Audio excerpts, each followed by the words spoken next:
تطلع الدواوين، تطلع الصحف، ووجدوا ما عملوا حاضرا ولا يظلم ربك أحدا. يطلع كل شيء. يوم تبلى السرائر فما له من قوة ولا ناصر.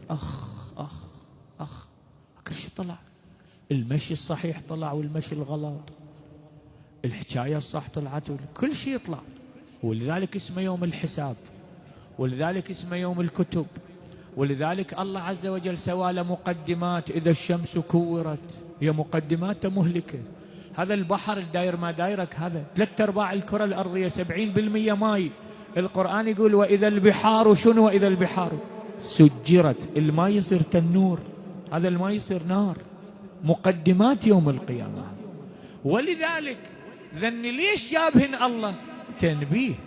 جاس انا اذا ما احط لك على الدقمه الكهربائيه جمجمه وعظام اثنين كل ساعه كاظها وانت مبلل، كل ساعه كاظها ولا كأنك. بس من حطينا لك جمجمه وعظام وفيري دينجرس، قامت الناس شنو تكظها تنت.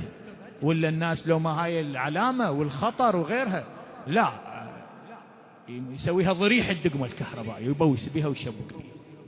ليش انت هاي منبه لك، هذا محذر لك. الله بالقرآن 2000 آية، القرآن 6000 آية تقريبا، 2000 آية بالقرآن على يوم القيامة، الطامة الصاخة الواقعة القارعة. ليش؟ حتى نخاف، نردع، حتى نحذر، حتى نتذكرهن، نقول كان شو مرتني بعدني بالدنيا. ماذا قال القرآن عن الذي يموت؟ شو يقول؟ ربي ارجعوني.